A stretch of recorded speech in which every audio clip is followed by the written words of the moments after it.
Welcome to the Dividend Talk podcast, episode 255. A conversation with René Sellmann about investing in quality businesses. Hey guys, today we are delighted to have René on our show. He is well known for his thoughtful takes on quality investing, and today's episode is packed with lots of insights. We will dive into why René focuses on companies with high returns on incremental capital, his views on dividend growth investing versus buybacks, and whether macro really matters. But before we kick things off, if you haven't joined our premium community yet, head over to dividendtalk.eu to learn more. You can grab some free samples and check out what we're doing to see if it is really for you. But enough about that, let's see you on the inside. European DJI, how are you, buddy? It's been a couple of weeks. Yeah. Where have you been, mate? You've been on holiday, right? Been on vacation. You can see by my sunburnt skin that I've been somewhere very, very warm. I was in Turkey the last 2 weeks, which was quite relaxing, I must say. But I'm glad to be back. Yeah, it's funny because usually you look a bit red, but now it's brown. So an Irish person that turned brown is quite unique, right? Yeah, just takes 2 weeks in the sun. That's all. Just 2 Yeah. weeks. But I lose it quite soon. It's raining as we speak here, so I'll be white before you know it. Well, I would lie if I say that I didn't miss you, but I must give kudos to Eloy Snowball last week. He was really great having him on the show. So thanks again, Eloy, if you're listening in. And yeah, before that, I did an experiment with taking Ian Lopuk, Cameron Stewart, and such, the recordings that we had, and I made kind of a best of, which was quite interesting to do because it was a bit of a walk down memory lane to go through old podcasts from that were still on a number under the 100 or something like that. So I can really Yeah. recommend doing that sometimes. Yeah, it was quite fun. I did listen to the first one, I'll admit, but I haven't listened to Eli's one yet. But I will, because Eli is a great guy, so I'm looking forward to that Definitely. one. But today we have a guest on our show, and I'm excited for this one because it's probably not your typical dividend investor, maybe not even a dividend investor at all. But today we have René Sellmann on our show. René, welcome to Dividend Talk. Helly, good to see you guys. Maybe just for some of our listeners, maybe just give a brief introduction about who you are and where you're from and so on.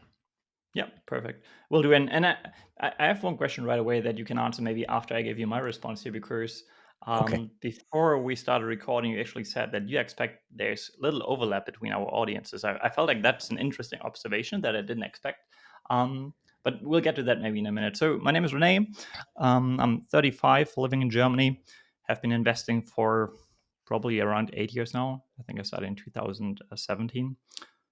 Some people may know me from YouTube. That's where I feel like I have my biggest audience. I'm tuning that back a little bit, focusing more on the blog that I launched maybe 9 months ago today. But I do a lot of investing content on different platforms. So you can basically find me on YouTube, on X, Threads, and now Substack as well. And I do run a podcast too. Forgot to mention that. Maybe for the listeners, what's the name? If they straight away want to hop onto Spotify, how can they find you there? It's called No More Investing Secret. Cool. Well, we'll make sure we put the links to all your content also in the show notes, Rene. And maybe about your last name. It's very typical for an investor or not, because it's sometimes funny to see people with a last name that really fits the industry. And that was one of the first things I thought about, Rene, when I saw your name. I mean, You must yeah, hear this a lot. yeah, I've heard that before. I guess there's not much I could do about it, right? I married last year, so that was my only chance to change it. But I stuck with my name, and I don't know. I don't mind. You can see me. I feel like I don't look like a typical finance guy. So I guess I have one attribute No, there that is, I don't know, fitting the stereotype. Okay, awesome. Look, I'm looking forward to chatting to you in a little bit more detail later on. But before that, let's maybe talk about some of the news of the week. And European DJI, I've been away on holiday. I've been drinking Guinness on the beach, I heard you say, which I absolutely did not, because that sounds disgusting. Um, but what has been happening in the world since I was away? well, of course, earnings seasons has started. But before I go there, I want to just give one shout out because Daniel Sager, one of our Facebook members. He wrote a really nice post, and I will just read it out loud for you, Derek, because it's also kudos to you. He said, like, I found this podcast a year ago and it encouraged me to start my investing journey. Today, my portfolio just hit 20K and I can't stop looking at it. Best decision of my life. Can't begin to think how good this is going to be in the next 10, 20 years. So proud of myself. I wish everyone had this knowledge. Rate of return 22.7% as a dividend growth investor. So Wow. I just want to say, Daniel, thank you so much for sharing that, because these are the motivation boosts that work on Derek and me. I'm sure of that, but also on the community. Well done for stepping into this. And yeah, spot on. I wish everyone had this knowledge as well. And that's why we're doing this podcast, to reach as many people and many Europeans as we can. It was very inspiring to read this today. Yeah, of course. Yeah, well done, Daniel. Looking at your graph, it's a beautiful looking graph, I must say. But well done. I mean, 20K in 1 year is nothing to be laughed at. It's quite astonishing that you've done this in a year. So well done. But keep on going. 10 years from now, I can't wait to see where you end up. Yes. But then let's start with the news of the week. And Rene, if you have anything to say about the two stocks that I will talk about, then please chime in. The first one I want to talk about is PepsiCo. I think they went several percents up today on the earnings, 6-7%. And I mean, it continues to be a mixed bag. I'm really not positive about PepsiCo. So, in general, they reported a 1% change gap year over year. Europe is doing really well with the Middle East, but then LATAM is bringing it down. America is, specifically the food business, is flattish, but organically actually even down. And you see that, yeah, December 2023 till now, the revenue of the food business is just actually slightly declining. Very disappointing. And I just want to highlight again, if you go to the net income statement, they had 3 billion in profit. But Okay. then if you go to the cash flow statement, they had 900 or almost a billion, and let's say in OPEX, 1.5 billion in CapEx, which means it's already a negative cash flow, plus 3.7 billion in dividends paid and share repurchased. I mean, we often talk about this, Derek. This dividend is not sustainable, in my opinion. If they really don't get their act together quickly, I don't see it, because it's now the second or third year in a row that they are not covering the dividend like this. Yeah, from one quarter, yes, other quarter not. But generally, this is a very, very concerning trend. And I understand that the share price went up today because there's a lot of negativity priced in. But I mean, what are we talking about? Not even a 4% earnings yield. I'm not even talking about the dividend yields. It's really concerning to me, Yeah. what Pepsi Yeah. is delivering at the moment. Yeah. I mean, I don't know what we're missing, because I think I've been bearish on this company for the last 2 years at least. I just don't see where the growth is coming from. Negative free cash flow, high payout ratios, and I just can't see that sustainability in the dividend. It looks like I've been wrong for the last 2 or 3 years, but I mean, look, for me, I have to just sidestep Pepsi, and I just can't see And it's a where it's very coming from. hot stock in the community that really Yeah, splits opinions between people, right? yeah. I mean, I take a lot of flack online every time I slate these guys, and I'm willing to take it. I don't mind. I'll stick by it. But Rene, I'm curious to hear what your thoughts on a company like PepsiCo is. Um, like I know Pepsi and Coca-Cola differ slightly in terms of business model, right? I remember looking into them like 3 years ago. I don't remember the details of it, but am I right that the business models are slightly different? I feel like Pepsi is way more profitable. Isn't that the case? I don't They remember the do, underlying reasons, quite frankly.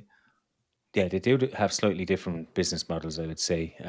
PepsiCo is more food and snacks, whereas Coca-Cola is probably more beverage related. Yeah. And Coca-Cola has a much higher margin than Pepsi. Oh, So that, really? Okay, then I yeah, got that wrong. Well, yeah, I don't really have an opinion on Pepsi itself, but maybe on Coca-Cola, and I guess the two can be compared to some extent. Both are quite mature companies. I'm not sure how high their payout ratios are, but I'm assuming they are quite high. But Coca-Cola, I think later on you shared a portfolio and you asked me to pick a company that I would get rid of in that portfolio, right? And I think Coca-Cola was part of that portfolio too. And well, I didn't know all of the names listed in that portfolio, but Coca-Cola was the one that um, caught my eye there, because Coca-Cola. I'm not sure if you own Coca-Cola, but why I don't think Coca-Cola is that interesting is last time I checked, and that may have been 2 years ago. So maybe the story changed slightly, but back when I looked at it, revenue was basically flat over a 10-year period. So this really is a company that isn't growing, and I may connect it to one mental model that um, really stuck with me, and that mental model is the distinction between a reinvestment mode and a legacy mode. And basically, what that means is a company that possesses a legacy mode, well, it does have a competitive advantage that maybe protects its profitability, but there are little opportunities for the company to reinvest into the mode, to expand it, to strengthen the mode, to increase profitability, to increase profits, and so on and so forth. Whereas the company with a reinvestment mode may be in an earlier stage in its life cycle, but it has plenty of opportunities to reinvest into the business, to strengthen the business, and so on and so forth. And I feel like that mode is way more valuable than a legacy mode. I feel like a mode that, well, protects your current profitability but doesn't give you much reinvestment opportunities is much less valuable. Also, if you would run the numbers and call it a DCF. And just to bring it back to your question, I feel like Coca-Cola and probably Pepsi too fall into that legacy mode bucket, which doesn't mean they are bad investments, but they don't interest me per se that much. Cool, cool. I would have loved to have Eli on speaking about this actually, because I was quite similar in my thoughts a couple of years ago around Coca-Cola, because everything was flat, but they were going through some type of restructuring. And Eli used to poke fun at me over that. I remember back when he was first on our show, so he would have been a good guest to ask about that. But interesting to hear your insights on that. Okay, we also have another company's earnings this week that I'm quite interested in, because both of us own this company, right? And it's Evolution AB. What did you think of their earnings? And of course, Andrew asked us about that as well. So I'm interested to hear your Yeah. thoughts. Well, first of all, it's a bit of a mixed bag. Okay. Yeah. So we've always seen this company as a high growth company. And we know that last year, effectively, the growth started to slow down for many reasons. I continue to be impressed by management. One of the first things they said in their shareholder letter was that they are disappointed with their own performance. But they grew revenues by 3%, but profit bottom line declined with nearly 8%. It just has to do with, let's say, a bit of higher costs and a lower EBITDA margin as well. So there is some impact there. But then I think why the share price popped up also, it's similar to Pepsi. If expectations are low, it needs little to grow. Yeah.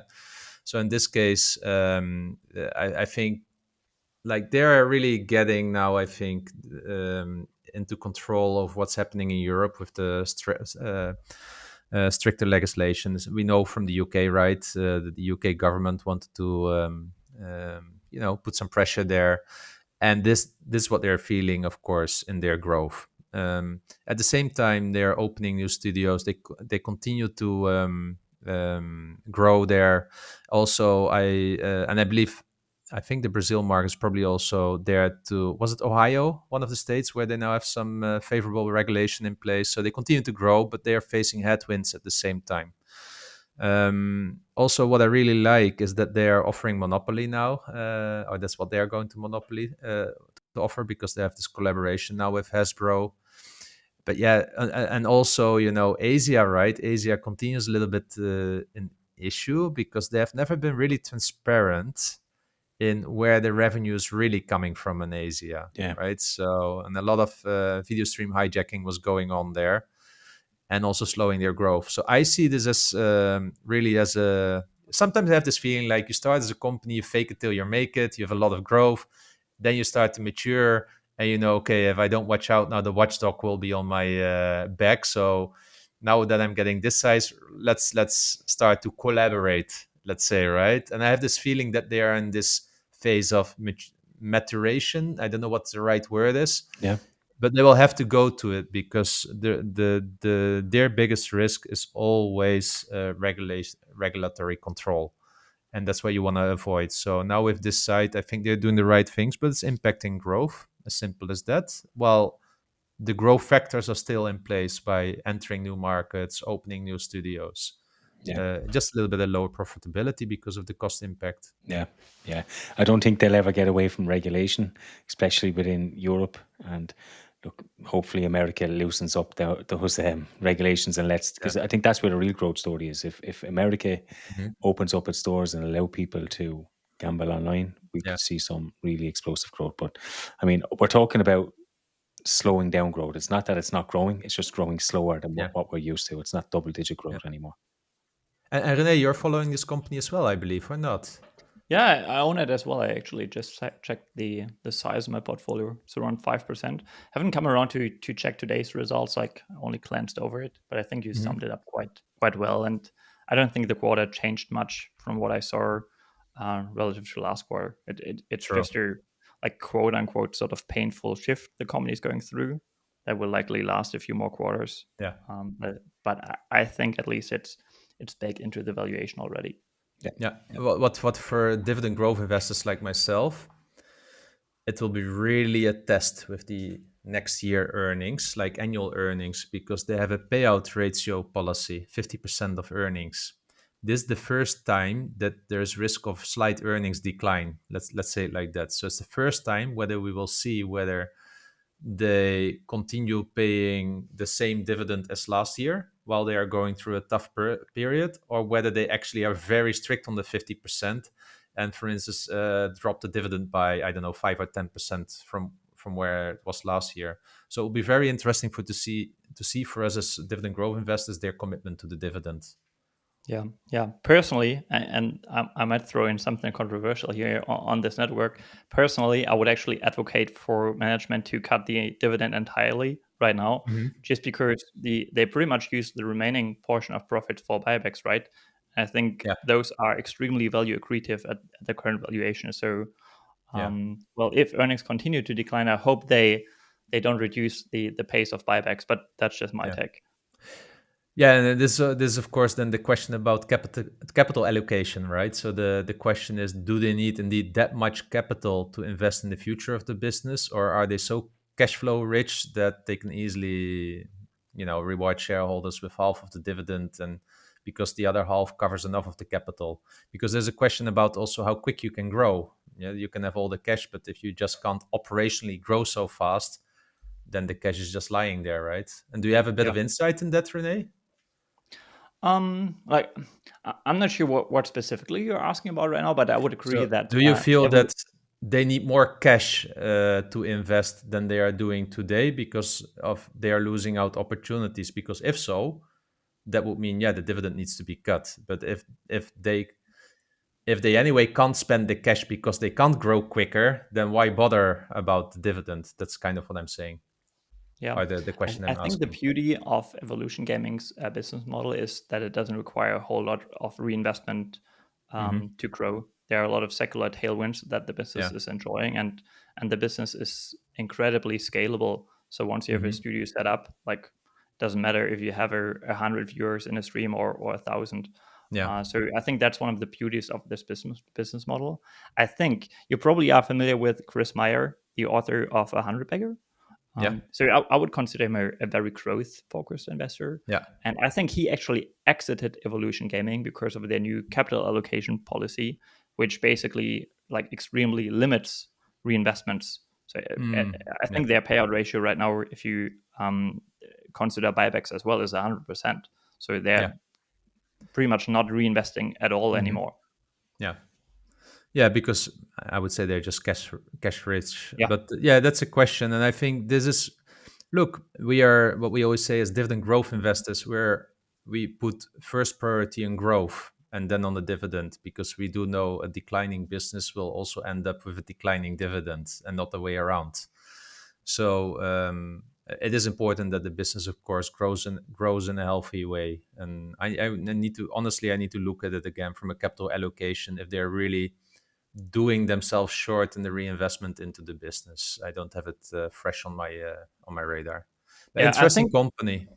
Yeah, I think one point bringing up here is that I think evolution gaming is, of course, also reinvesting into the business via the income statement, by investing in marketing, for instance, and well, getting the word about their offer out in the world. So that's something to consider as well. I feel like when you're talking about reinvestments, you usually are thinking of cash flow statement investments, so CapEx CapEx. investments, which is just one part of Mm-hmm. the reinvestment opportunities for evolution gaming.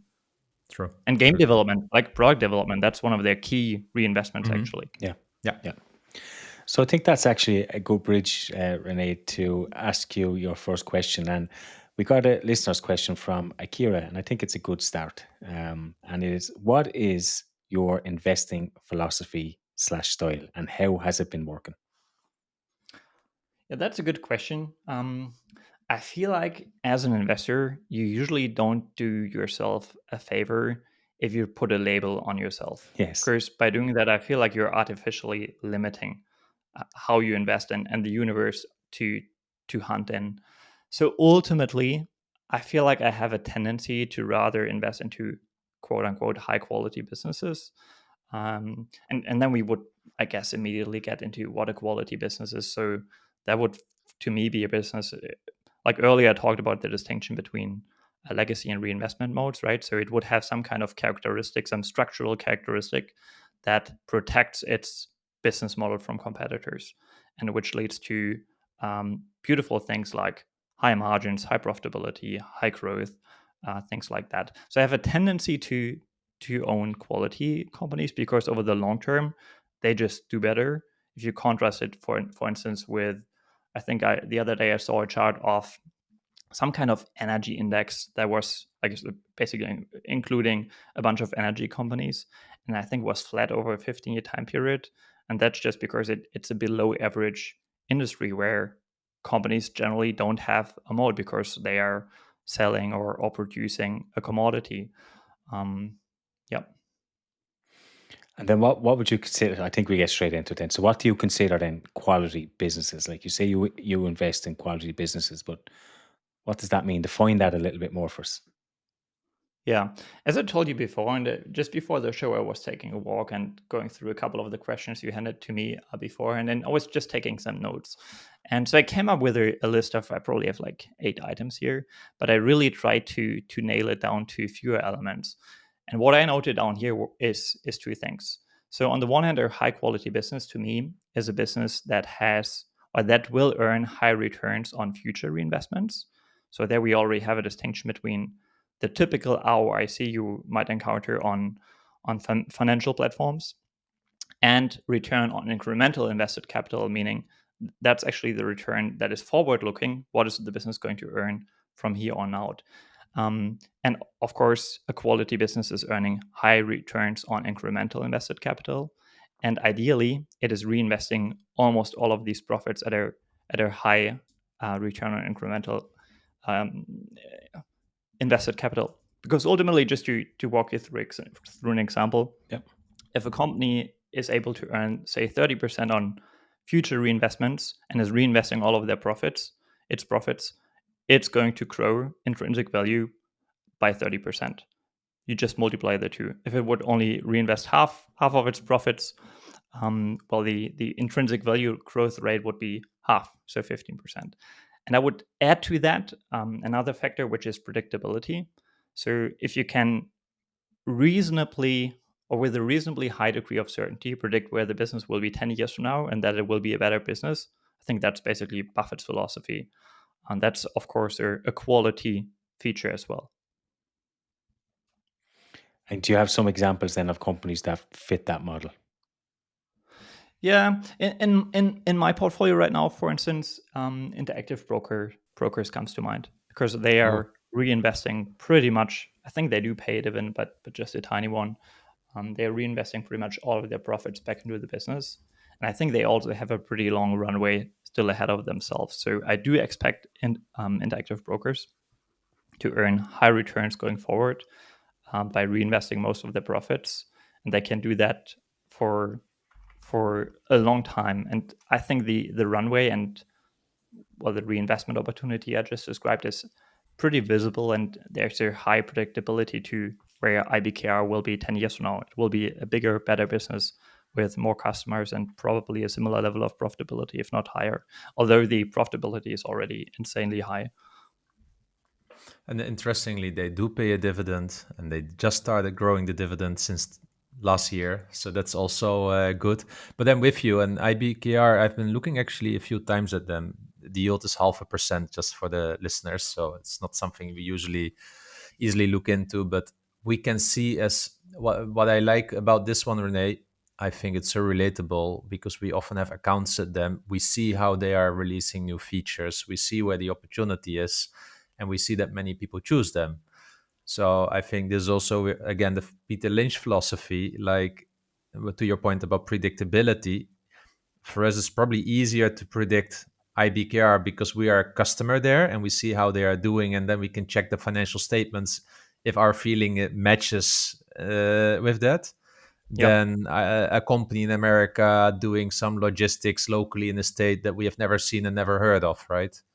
Yeah, and generally the brokerage business is just a really good business model. Hmm. There are also European brokerage businesses that are probably worth looking into. Just to share one anecdote here. So on my podcast, my co-host is called Andrew, and he actually brought the idea of investing in IBKR to me.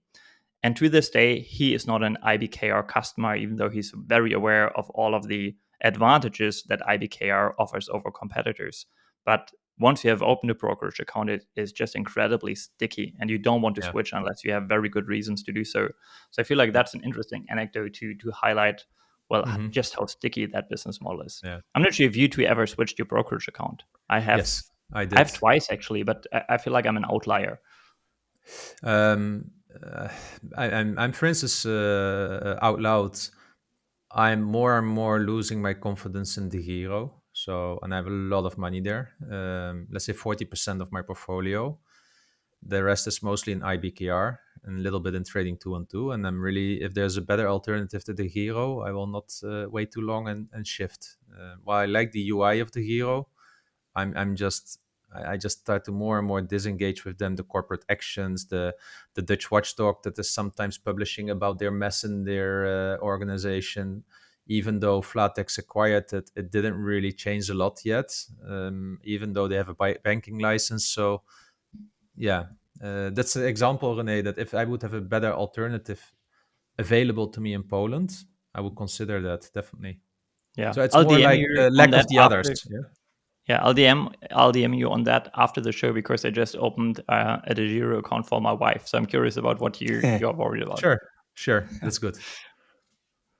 Yeah, and then so this was a little bit about intro and quality, right? But actually, how did you get started, Rene? Because we as Europeans, it's not easily if you, let's say, don't get it from home. Yeah. So how did you get started actually with investing? And do you still remember also really that day that you felt like, oh, this is it, this is really it, and like you discovered the egg of Columbus, let's say. Yeah, I don't remember the details of it, but what I think this might be reconstructed, but in a way, what I think it was I was at a party.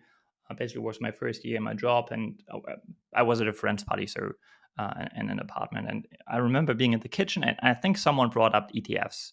I remember back then not knowing what it is, and I guess later that day or the next day, I went home and looked it up, and that must have piqued my interest. So as I just said, I also just started working my first real job, and as you start having excess cash, you start wondering, well, what do I do with it? And then the idea of having a reinvestment opportunity for your personal cash is quite exciting the first time you come across that concept, right? It's probably similar to one of the audience members' experiences you shared earlier in the show. So I must have gotten excited, and I don't remember the details, but I'm pretty sure that I was quite passionate about the topic and consuming as much as I can for probably the next 2 years. And then at some point, actually quit that not too long ago, but I was working on a mentorship program that I then offered for 2 years or so. And in preparation of that, I was basically laying out my investment philosophy in written form, and I was working on that for 3 years. And I guess for that 3 year period, I continued to just consume a lot of content and try to nail it down to what really matters to me. So I wouldn't say there was an aha moment for me, but rather continuous learning that is still continuing to this day. Do you remember the first Nice. company you invested in? I think I do. I think it was the German pharmaceutical company Bayer, which I think I sold pretty quickly afterwards. I And I think didn't. another one. Why are you laughing? Because oh my god, Because it's doing so terribly. I had it in my portfolio and I sold it in December with tax harvesting from 75 Mhm. to 25. So there you are. We Yeah. have we And have we have an episode, Rene. I can't remember. It's maybe back in the top 50, first 50, but it's about Monsanto being the worst, mhm, the mhm, worst mhm. acquisition a company could ever make. Yep, it really was, right? Yeah, so Bayer was one. I think I also bought Capri Holdings. Back then, I think they renamed themselves shortly after. Um, but I think Capri Holdings is their current name. And I also remember buying Apple early on. So those are probably my first three investments I made. Yeah. Hey, and then for us as dividend growth investor, the ultimate goal is to have passive income, live off the dividends without needing to sell. What's and live a let's say free life, let's call it like that. What is your ultimate goal as an investor? What do you envision doing with the money? Yeah, I guess that is the ultimate goal for most people, right? So Hmm. I'm not at that stage yet where I can call myself financially free, but at the Hmm. same time, so what I was noting down here was, I feel like that's just my personality. I feel extremely privileged to just be a happy guy. So, as I said, I work as a teacher. I don't wake up in the morning and don't want to go to work. I enjoy that activity. Right now, we have basically, what is it, the third day or the fourth day of our summer holidays. So that's obviously something, one of the bright sides of that job. Um, and I feel like I'm doing quite well financially, but if I would add a zero to my brokerage account tomorrow, I'm not sure how much that would actually change because Hmm. I don't spend a whole lot of money. Yeah. I bought a road bike last week, so that was quite expensive, but I don't make like flashy purchases Yeah. all too often. I don't even own a car, for instance. So I guess it really is the journey, like connecting with you today, for instance, just having a nice Hmm. chat.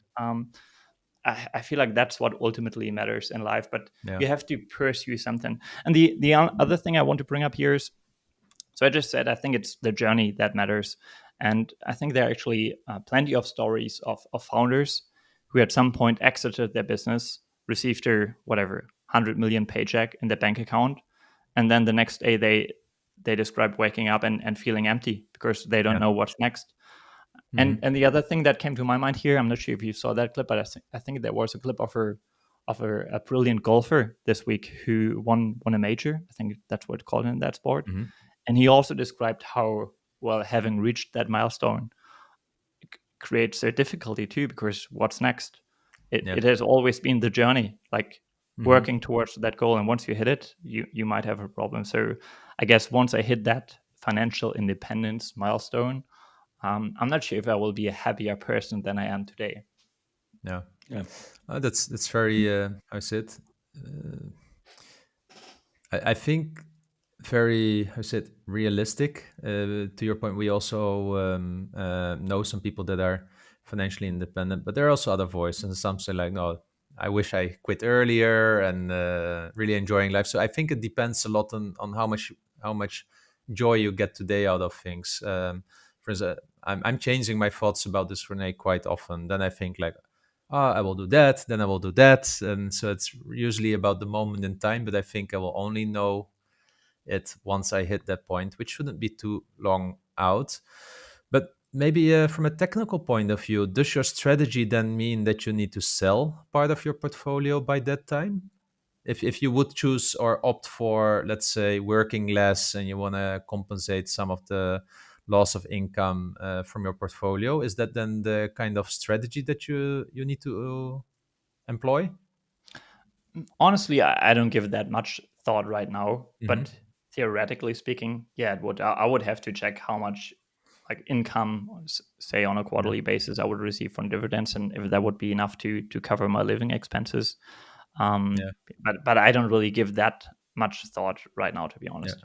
Okay, Yeah, interesting. that's that's interesting. So why then choose investing in individual companies? Why not just stick it in an ETF? Because I think I can do better than by investing in an ETF. And what I so obviously that's the primary motivation. But what I sometimes shared on my socials too, and that sounds super counterintuitive.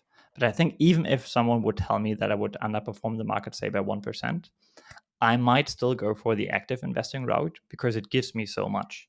So, as I just said, I'm connecting with you, for instance, today. It really forces me to stay up to date with current developments. I feel like I'm a much more active observer of the world around me by being an active investor. So, there's that side as well. But yeah, the primary motivation is certainly the outlook of outperforming. And once I would hit that financial independence milestone, I don't know. Maybe that would be a point to just consider to index and chill, right? Because Yeah, if that is your ultimate goal, you might want to spend your time differently. But I think I'm probably a bit odd in that regard that I just enjoy the discipline so much that I yeah. would probably just continue doing it afterwards. Yeah, I think it resonates a lot with Derek and me. People around me, I usually ask, that's the first question I ask. Do you have time? Because, and do you want to spend time on stock picking? If you don't, please do an ETF. Yeah, Yeah, but if you want, well, they will open a whole world for you. Like we often make jokes about stock safari, but I was the other day in America and I'm literally visiting with an Uber and Target because I just want to check in my holdings, right? yeah. I think And that's talk a to the joy that, driver, maybe ask him how it's going, things like that, right? Yeah. yeah, exactly how they're experiencing the product and this, it gives a lot of joy in life. I'm fully with you. Yeah, nice. And then what about your family and friends? Are they involved in investing? Do they engage with you? Or what do they think about it? I feel like it wasn't really ever like a topic. Sometimes you get teased about it by friends and family, like, "Oh, Rene, you're going to retire soon" and stuff like that. So there's that occasional comment, but it's not really a big and frequent topic in our conversations, quite frankly. I did actually start investing some of my parents' money this year. So that is something I've encouraged them to do because they have some excess cash and well, Hmm. they are from a different generation. And as you highlighted earlier, like investing in equities is not something they would usually consider. And so I was trying to encourage them a little bit. So that has been going on. So I guess they do trust my judgment and my processes here. But even then, like I promised to write them a letter half a year just to give an overview of how things are going. But that's about it. They don't even ask questions, quite frankly, in Yeah. between, which I think is a good thing. They trust you. That's good. And maybe a question because I forgot to ask earlier. Have you been generally outperforming the market? How are you doing based on that? And I'll ask you why. We often get asked about that, but for our with our strategy, we couldn't care less about what the stock market does because we are very focused on the income goal that we set, right? Hmm. And then, Hmm. of course, safe dividends, avoiding yield traps. Those are usually the risks in our portfolio. But how is that going for you? Yeah. Um, Let me just say it has been going well. I'm actually Hmm. reluctant to talk about performance because, as you just highlighted, as someone who's creating investing content, you get asked that a lot. Yeah. And my learning over the last, call it 7, 8 years, has been that there really isn't much to gain from sharing your performance. So Hmm. either you do well and you outperform the market, and maybe you do really well, and people Yeah. are just saying you're lying. How can I trust your numbers? And they are Yeah. right. I think you shouldn't trust the performance numbers people share online because they aren't audited. And actually tracking your performance, if you adjust it for cash inflow, for instance, is Hmm. incredibly complicated. And I guess most people will get it wrong anyway. And most people with an audience online, they are also incentivized to share great performance. Yeah. Imagine being a blogger who sells deep dives and you outperform the market over, call it 3 years. That would be terrible marketing. And if you do terribly, which as someone who picks stocks, you will do over shorter time periods, there will be 2 year windows where you just underperform the market. And then people are going to basically badmouth you. And this can really affect your confidence. So I've just come to a point where I don't talk about performance much anymore. I had a great last year, but I also had terrible years before. So I feel Yeah. like there's a little to gain. So let me just say I'm doing all right for myself without giving you exact numbers here. So it's more like instead of giving a man to fish and eat for a day, you teach a man to fish and Yeah. let the fish eat food for life. I understand. Yeah, and, Makes and the best sense. Makes sense. example, best example I can bring up here, because when you bring up that quote, it highlights that it's about processes, right? Hmm. I think Kathy Wood of ARK Invest is the best example. She outperformed the S&P for I think 7 years Hmm. by what I believe, and that's just my personal opinion, by pursuing terrible processes. She was riding a wave, but she didn't understand valuation, for instance. And after 8 or 9 years now, she's underperforming, and Yeah. eventually that poor decision making framework shows. But Yeah. investing can be tricky because you don't get that immediate feedback of how well your decision making actually is, and you might need a decade plus to really figure out Yeah. whether you are adding value by actively picking stocks. True. True. True. So then what about mental models? I've seen you talk about this, but what mental models are key to you as an investor? Yeah, mental models I feel like is a bit of an opaque term Yeah.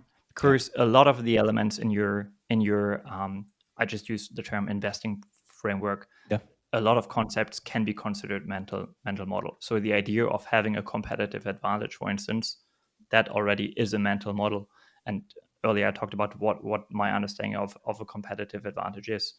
But then you may go one step further and take a look at, well, distinct competitive advantages. The scale economy shared model, for instance, comes to my mind, which is another mental model to think about, well, what might give a company an edge that is very hard to replicate. And there are literally hundreds of mental models that you might not even think of as mental models over time because you develop that intuition.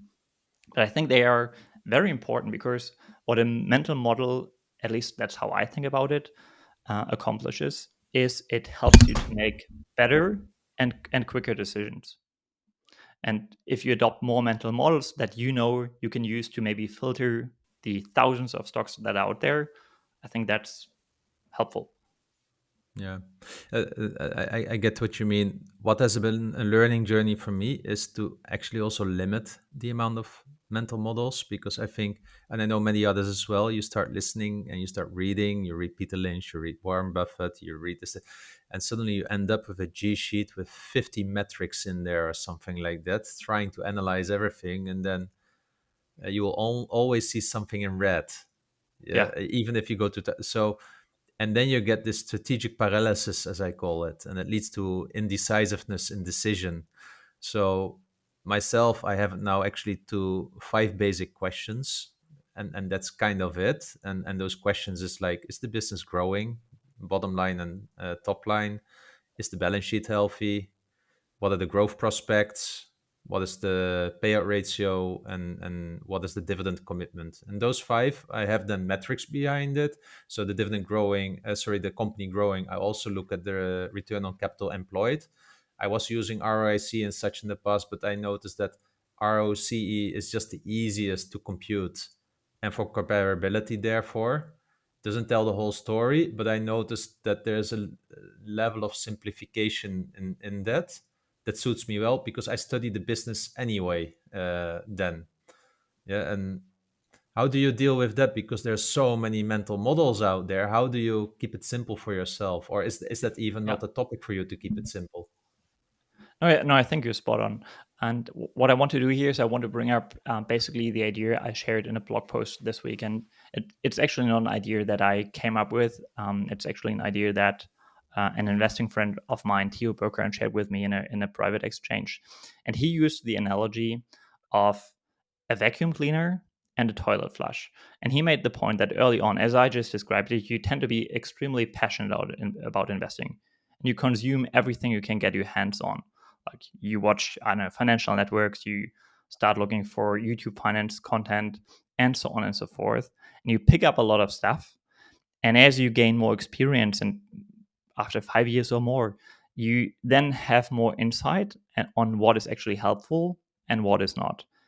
So early on, you're that vacuum cleaner. You consume everything you can, but you get to a point where you then have to flush stuff down again, because otherwise you end up with too many mental models that aren't consistent, that don't work along with each other, and some of them may be flawed in and of it themselves Yeah. anyway. Yeah. So no, I Yeah. agree with you. You have I've to got same simplify. experience. Yeah. Yep. Yeah. And then what about macroeconomics, and does that influence your decision at all? I want to say no, but one phrase that I see popping up on Twitter often that I can ascribe to is being macro aware, just being aware of what's going on and how that may impact some of your businesses. Take the tariff drama of this year, for instance. I think it makes sense to quote unquote stress test your portfolio and see how high tariffs on, call it, European companies, for instance, would affect your portfolio and the earnings power of the portfolio, the companies in your portfolio, or to be aware of how changes in the interest rate would impact your businesses. I just mentioned Interactive Brokers as one of my largest holdings, for instance.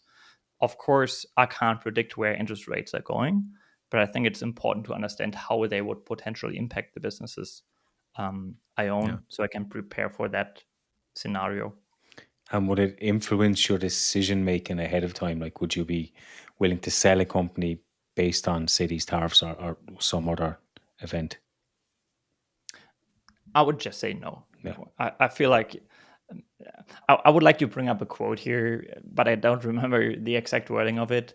But it goes along the lines that anyone who claims to be able to predict the macro, he just doesn't know that he doesn't know how to do it. Yeah. Yeah. Or yeah. No. Economists predicted 20 out of the last two recessions. Yeah, for It's instance, yeah. another way. Yeah. I have the same. There are some guys we had. God, what was his name again? That we had around macro. Leo.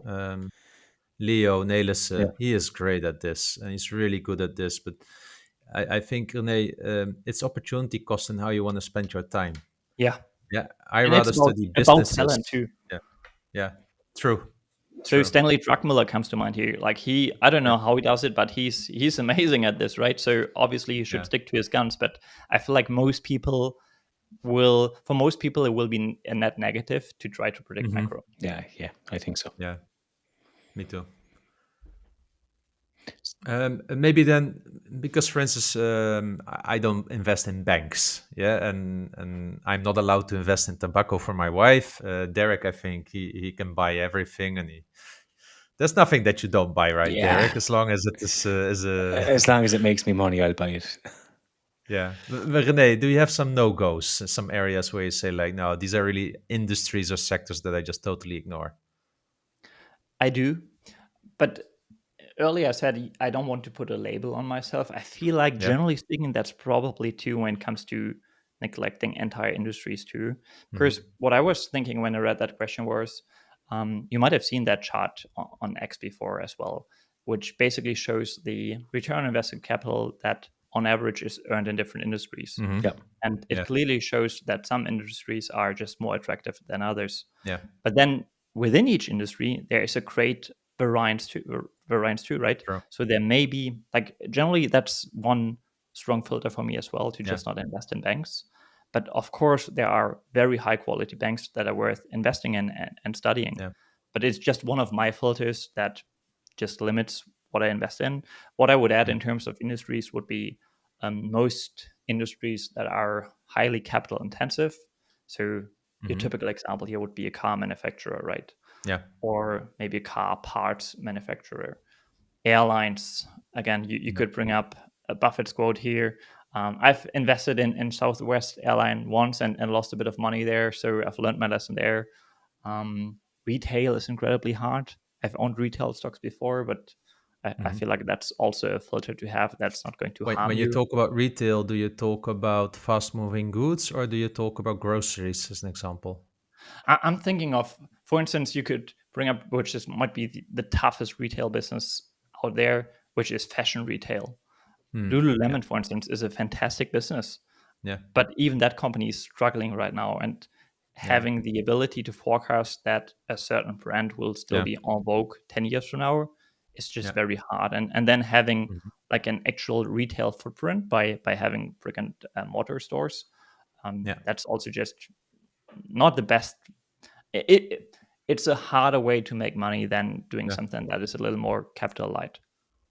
It's interesting how you brought it, and because I haven't really looked at it from that. But one of the reasons why you will not see me investing in banks, because we know that in a recession they will quickly cut the dividends, either by the lack of money available or just by the government blocking them to pay a dividend. And if you start thinking about it, yeah, those high capital intensive industries like car manufacturing, airlines, they're also very cyclical, so dividend cuts, and you also don't see them on the list with long dividend growth like 15, 20 Hmm. years. You just Hmm. don't find them there, so maybe there's naturally a self-filtering happening there already due to our investment style. Yeah. Yeah. Interesting I one. would add two things here regarding banks. So generally, financials companies do have to Hmm. tend to have very tricky accounting. So I feel like that's Yeah. an art you have to learn independently of studying, say, financial statements of Yeah. quote unquote regular companies. So there's that. And I think ultimately most banks are also selling a commodity. They don't have a Yeah. highly differentiated product. There's some stickiness to it, similar to the brokerage business, Yeah. but I think they are selling a commodity which really limits their quote unquote pricing Yeah. power. I've never seen a person telling me at a birthday party, look what a great bank I have. Yeah, me neither. It's usually the shoes, the shirt, the car, but not the bank. Yeah. Yeah. Yeah, Good yeah. one.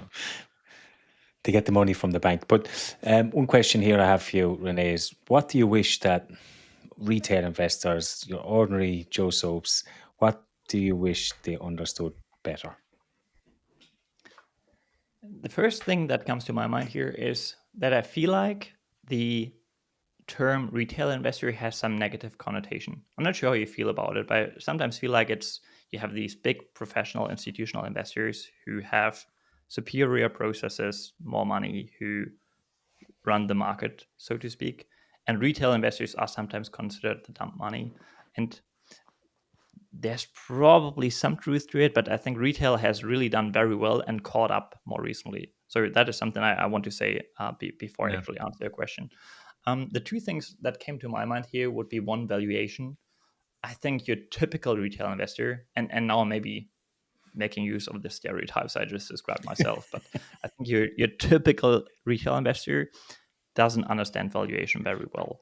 So I don't know, like for instance, I have people in my social circle who over the last few years have gotten interested in investing, but I can't have a conversation with them about investing because they really don't understand proper concepts.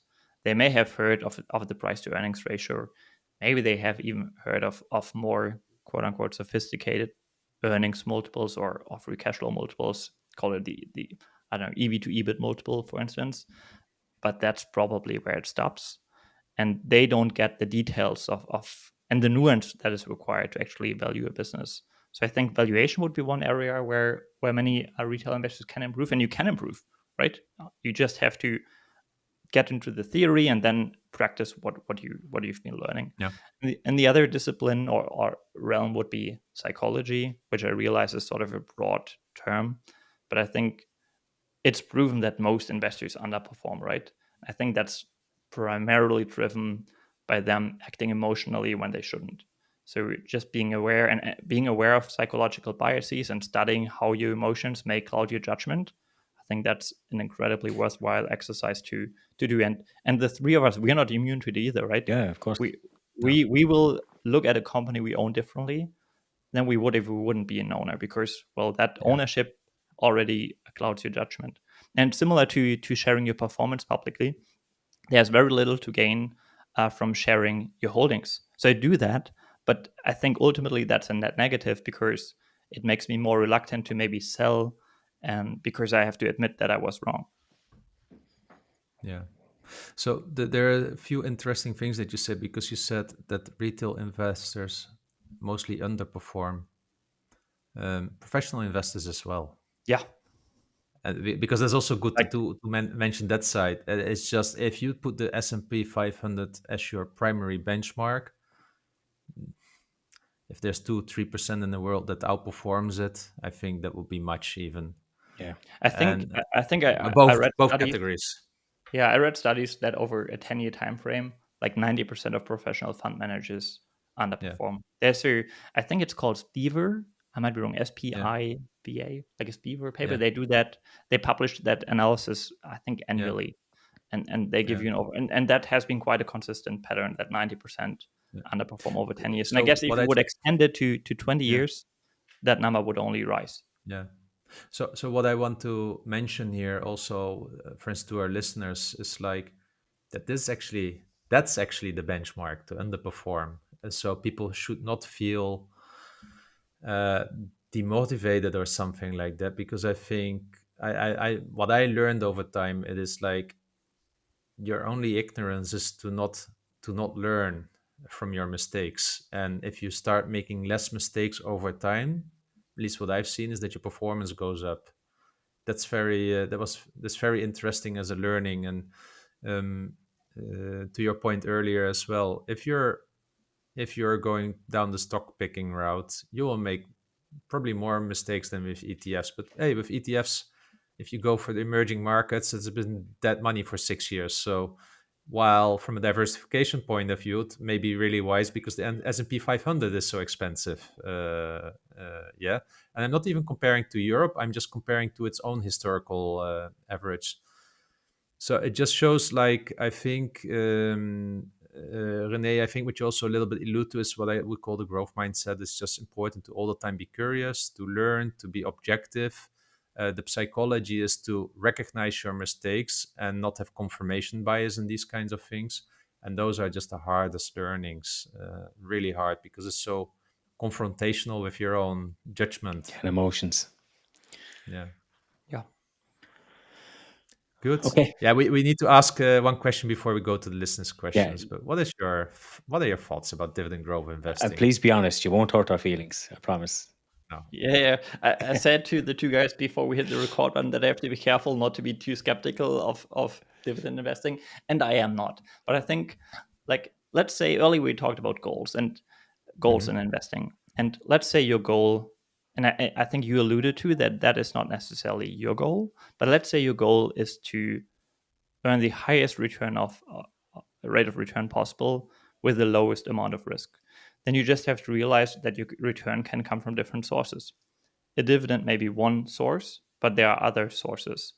The main ones being an increase in earnings or profits, could be cash flow too, of course, a change in the valuation multiple, and buybacks may, of course, also earnings on a per share basis. And understanding that all four factors can contribute to your total return, which ultimately is the key metric to focus on, I think is incredibly important. And Yeah, earlier I there I talked want about, to interrupt yep, you. There I want yep. to interrupt you because TG also asked a question, and I will pull that up already a little bit. And he asked, like, why the people on social media don't know what they don't like about dividend about no what the people on social media don't like about growth investing. I'm always amazed how much some people dislike dividends and feel the need to let you know about it. And I know you're not doing it, but why I'm saying this, we often, I mean, I called it the total return police. There's often a fixation, but I don't know if it's by you as well, Rene, that the total return is the only thing that matters in the world. Otherwise, just stop investing. So I'm curious about your thinking there as well on that, Rene, and then go on the dividend growth path. But I'm really Yeah. curious about that. I mean, you just have to be aware of your goals. So earlier I Hmm. said that I would probably continue investing if someone would guarantee that I would underperform for the next 10 years. But that Yeah. mindset may be rather rare. I would argue that Hmm. most people who are actively picking stocks Yeah. actually doing so because they attempt to outperform the market. So if Hmm. that is our understanding, then I think it makes sense to think about the different drivers Yeah. of return And and I how you think can that's in actually. our community, not the goal. Our goal is for the majority of the people is, and I'm talking not about dividend investing, I'm talking about dividend growth investing. That is to have have dividend income that's safe of nature and outpaces inflation, so that you can with peace of mind retire. Let's call it like that. So for us, it's not so much about total return. While what we see is by the investment philosophy that we apply, that total return is actually usually quite strong because we need to also invest in high quality businesses and da da da da. But it's not, I would say, I don't know a lot of people at all in our community that will bring total return as a goal up. But if people disagree on the podcast, please do give a shout out also on the socials. But I think that's specific probably about our community, Rene, because it's more like we're more income investors than total return investors from that point of view. Yeah, Yeah. See, and that changes the equation of how you invest, right? Yeah. If however your default is to reach or achieve the highest return possible, ultimately Hmm. how you have to measure management capability is how they basically weigh the different options they have available Hmm. to themselves. Yeah. Paying a dividend may be the best option for them if they don't have reinvestment opportunities, for instance, Hmm. Yeah. or if they are just trading at a valuation where I'm using extreme figures now, but where the dividend yield, if they would pay out all of their profits, would be double digits. That Hmm. should be their hurdle rate then. The same is Yeah. true for buybacks, of course. Yeah. Although I would argue, and I'm sure you've heard that argument plenty of times, and again, now it's about maximizing your returns. That the advantage of buybacks is that they are more tax efficient in most geographies, but that Yeah. would be another discussion, I guess. Yeah. Our response to that is we like buybacks as well. So there's nothing wrong with it. What we do see is that companies that commit to a growing dividend tend to have a positive incentive to improve the business underlying. Now there's a fine line like okay, when does the financial engineering kick in? But it's the same as it's the same as kind of your household. Yeah, if you have a cost basis, you want to make sure that you continue to earn more if inflation is hitting your cost basis. So there's a good incentive there, but to say that there's a lot of proof to it, probably not, Rene. Yeah, Um, yeah. I have two more thoughts on dividend growth investing, if you don't mind. So, Yeah, um, please go ahead.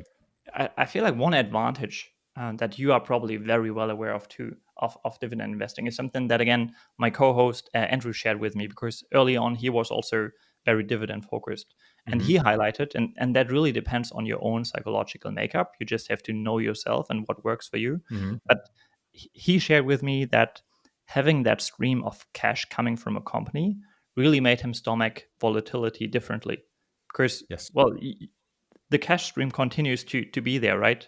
Unless the company really hits a rough patch Yeah. and has to cut the dividend. But if that's not the case, it might really make you stomach volatility, price drops of 30% or more, um, more easily. So I get that.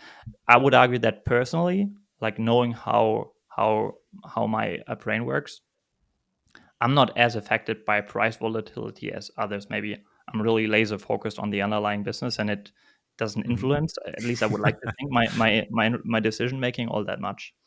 Yeah. And You said laser focus. Sorry, Renee. We have a running gag here that when a company says laser focused in the earnings results, we are already getting afraid.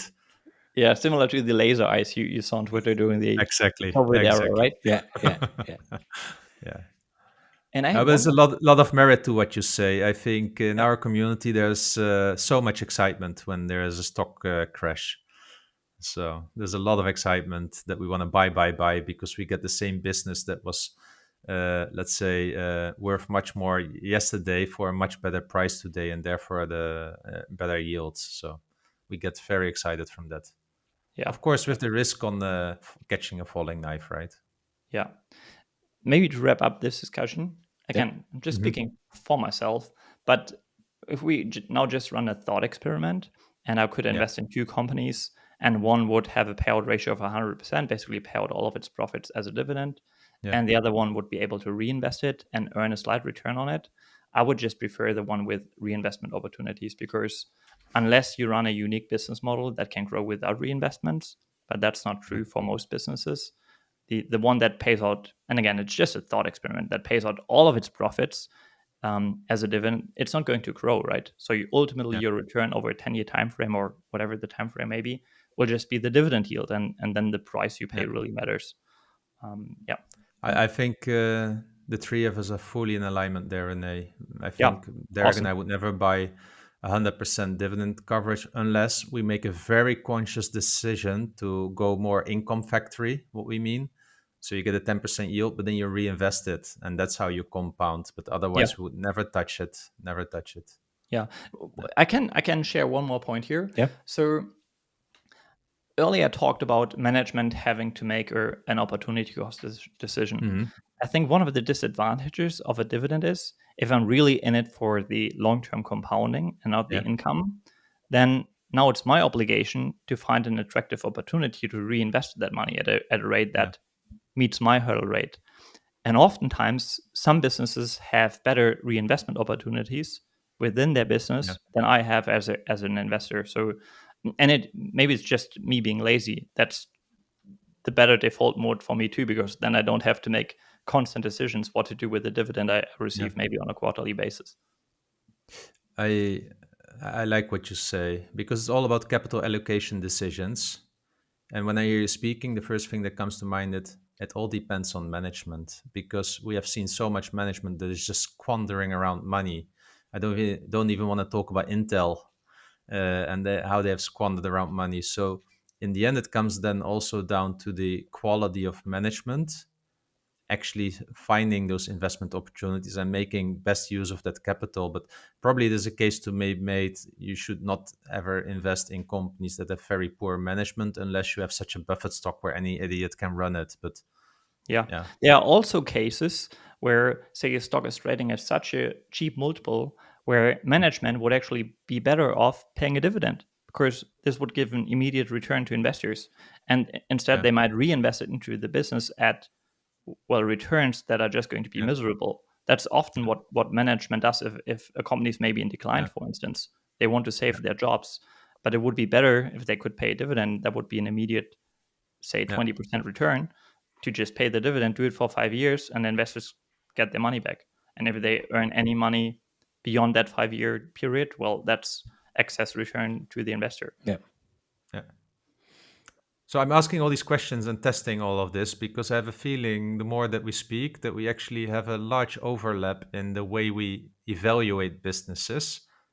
But then we look at different kinds of elements to make the decision in what we buy or not, and that's why probably our portfolios look different. Because when I hear you talking, I think we apply a lot of those mental models. We need to see growth first before dividend, and if there's no indication for growth, it would be hard for us to invest in that. Yeah. Yeah, And I interesting. guess, correct me if I'm wrong, but I guess Hmm. the companies you look at, for the most part, they probably don't have very high payout ratios yet, because that's, I guess, how you would think Yeah. about how they can grow their dividend for over the long term. We have a screener that says not more than 70%, but ideally below 60% payout ratio. Yeah. So, because if you go much lower to the 30%, then you usually get a yield far below 2%. And then Yeah. it's not helping us in compounding income unless they have a multiple of 6 or 7 or 8, but that doesn't happen a lot. So there is a bit of an equilibrium around 50 to 60%, I would say. Nice one. Thanks for that, Renee. That was We could talk for hours, Rene. I yeah, hear that yeah. already. I wasn't. I'm enjoying it a lot. Yeah. I wasn't ready to finish, but hey, look, we have some listeners' questions here, so we might as well jump onto some of these before we wrap up. And Philippe has asked, how would you quantify quality investing and turn it into an algorithm if you have not done so yet? What I would say here, I could, of course, now throw a few metrics at you, Yep. but I feel like nowadays there's no edge in a purely quantitative approach. I feel like you need to add a qualitative layer to it. Otherwise, you're just competing with algorithms that are just very smartly put together, and I don't think you can outperform it by, I don't know, say, throw 5 metrics at a screener. You just talked about a screener, right? But that's Mhm. just an idea generation tool, and then the Exactly. actual work starts. Yeah. And even like, just to tie it back to what I said earlier.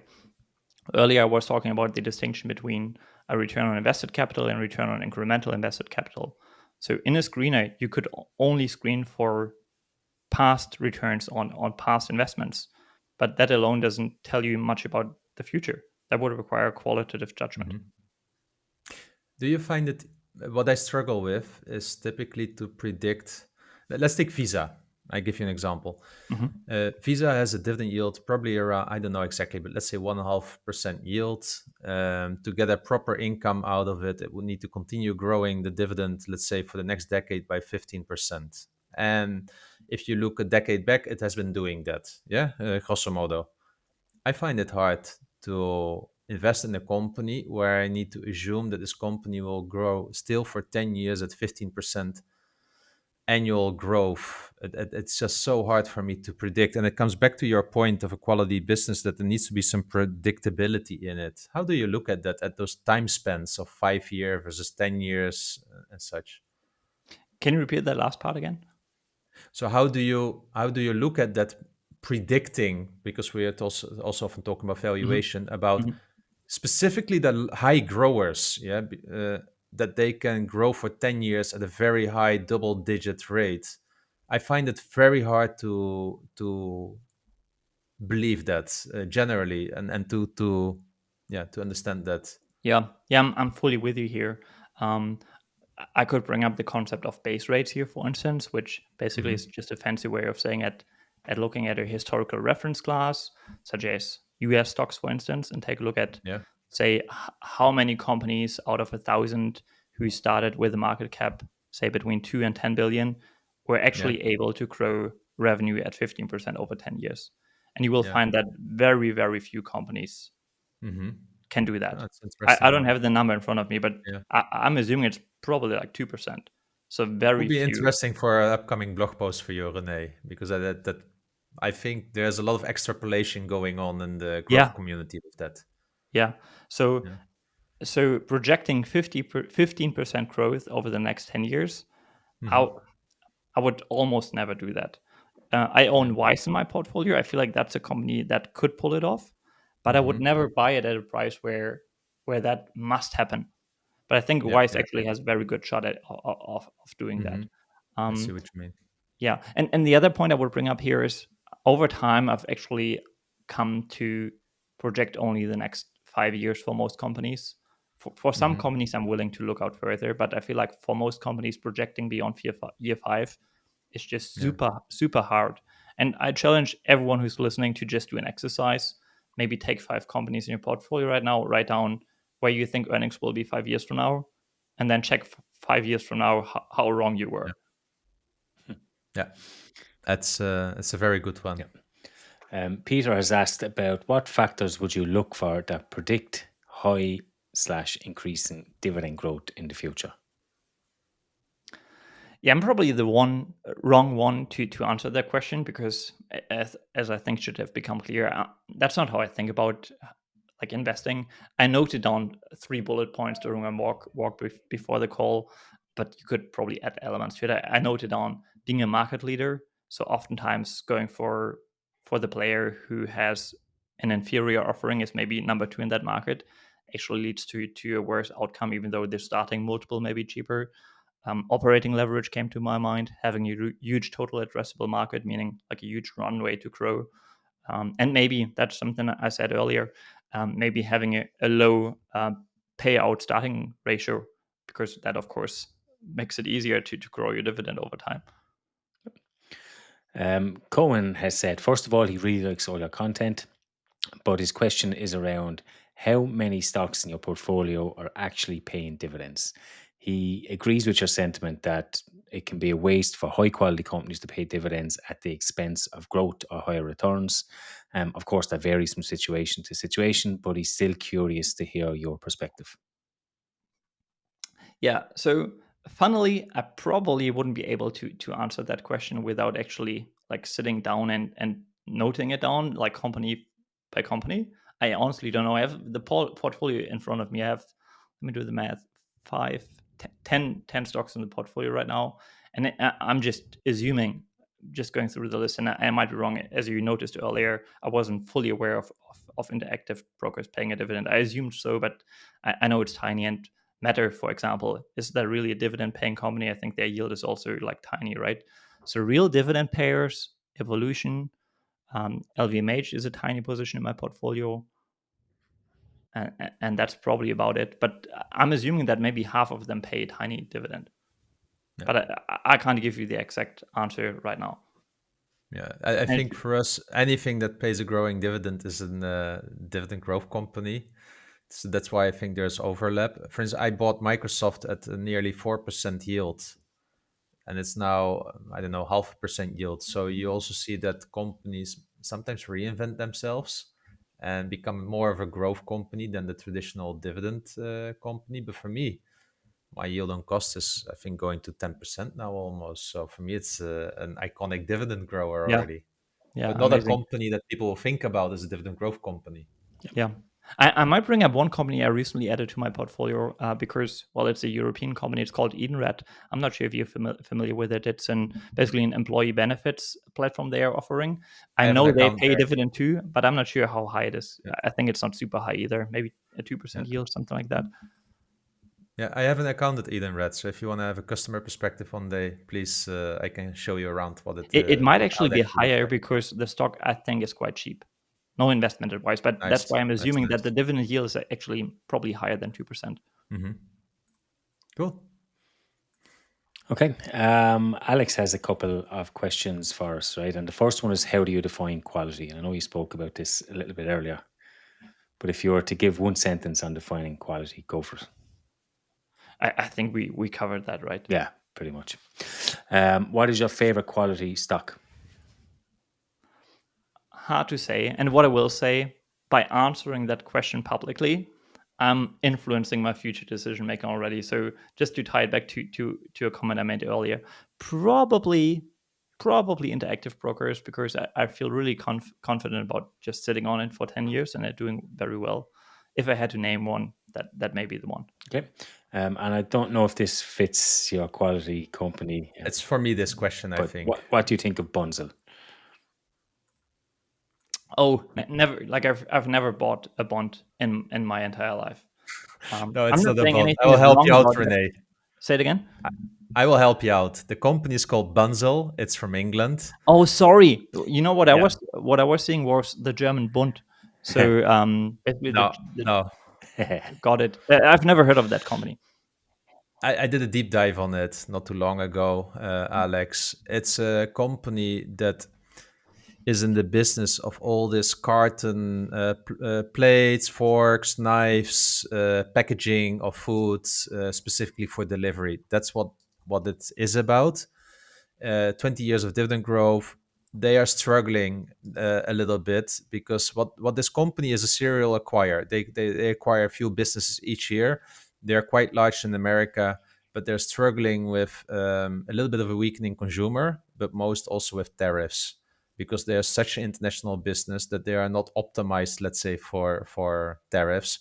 That's what they're also struggling now with. So there are a few headwinds at the same time at this company, and I'm quite impressed still about how resilient the business seems to be. But it dropped from a very high valuation to to a 15 multiple now, so it may look like the company dropped a lot. But I think finally it's coming into a normal valuation for a stock. Such a stock doesn't deserve 25 or 30 Yeah. PE. Never. It's been always just crazy. The same we saw with Spirax Spirax. Group from Yeah. England. Yeah, it never deserved to trade at a 30 PE or something like that. So where it's trading now is finally in a normal zone where you may expect such a company to operate.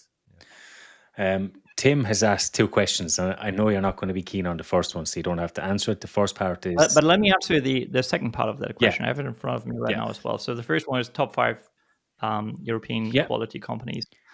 I really don't want to answer it, so let's just skip it. But then the next part is that he struggles with quote unquote quality companies because they are always so expensive.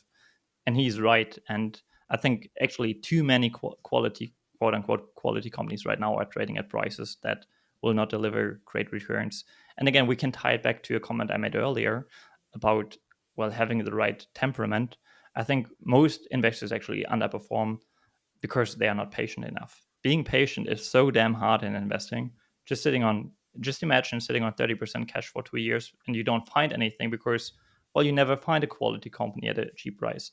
But, well, you only need one or two to pop up after 2 years to then do well. But that waiting is so, so hard. Like for myself, I find it hard too, but I'm aware of it. And just being extremely patient and demanding in the prices that you are going to pay, that's where I think the outperformance primarily comes from. Yep. And El Kuba has asked about real estate investment trusts. Have they any place in your portfolio?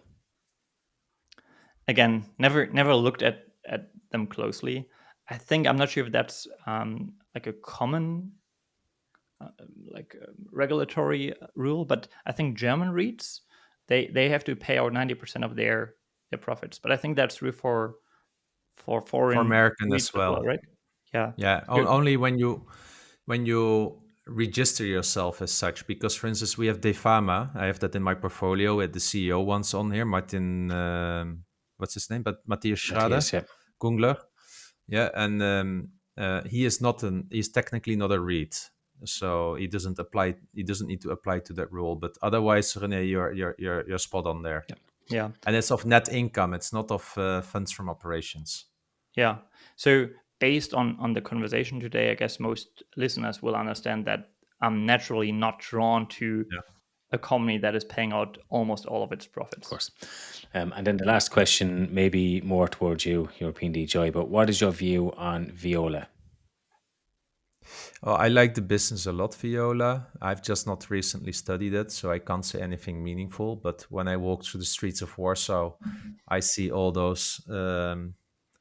What is it? Is it a butthole with We a? call them How do you call the covers? manholes, is what we call them here. Manholes. And then how do you call the covers of that? Is that a manhole? Manhole cover. Okay, so when I walk through manhole, when I work through Warsaw, I see a lot of those manholes, and every time I see that, I have this catching in my head because that's what happens to me when I see dividend payers. We had a guy in the beginning. He was from the Netherlands. He was a big fan of this company, and I just know it as a high quality business, but I haven't looked into the company for 1 or 2 years, so I can't say anything meaningful. But that's the reputation it has with me. Yeah. Nice. So the last part of the show is this community portfolio that we have, Rene. Okay, and what we did, I'd say a couple of months ago now, is we asked across all our social media channels to pick the 10 best dividend growth stocks, right? And then any guest that we have on the show since, so I think we've had 3 or 4, they have the honor of taking one out and then replacing it with one of their favorite companies or a company they think fits this portfolio. Okay. You know the companies, but I'll call them out for our listeners. So we've got Visa, we've got Microsoft, Johnson and Johnson, Realty Income, which is a real estate investment trust. We've got Coca-Cola, we've got Munich Re, which is an insurance company. We've got Shell, we've got Agree Realty, we've got LVMH and ADP. Now, I already know there's 2 or 3 contenders there for you that you will remove, but what I'm curious of is who you are going to replace them with.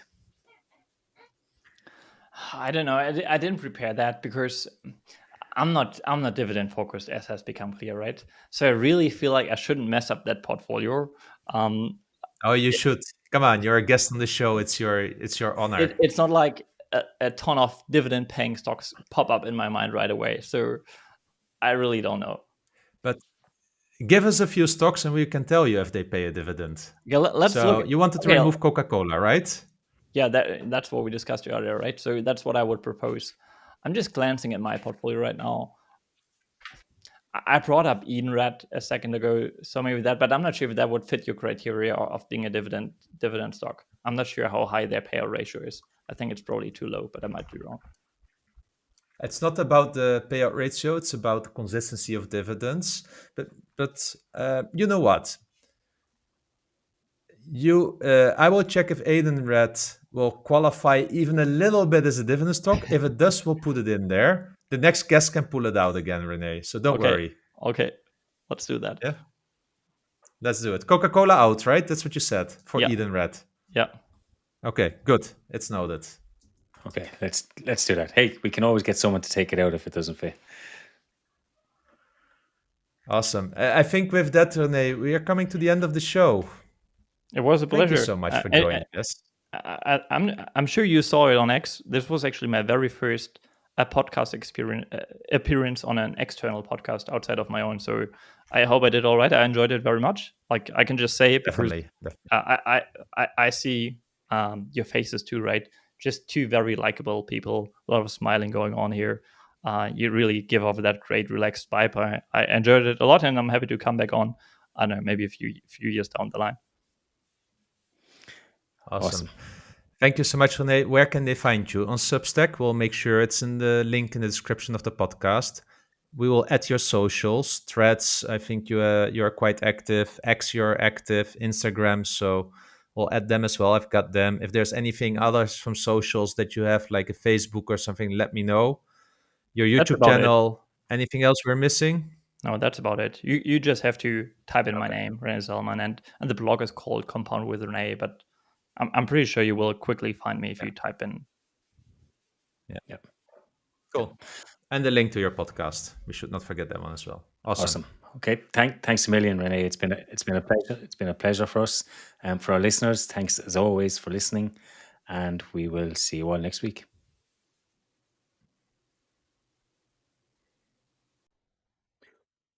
Remember, both of us at Dividend Talk are not certified financial specialists through formal education. We are just two guys sharing our journey for inspiration and entertainment purposes. Hence, this is not investment advice. Although we do our best, we can't promise that the information discussed is always correct, nor appropriate for you or anybody else. We always recommend that you do your own due diligence and be accountable for your own choices. As we always say, you can't borrow conviction from others. Last but not least, by listening to our podcast, you agree to hold yourselves for any ramifications, financial or otherwise, that occur to you as a result of acting on information provided in this podcast.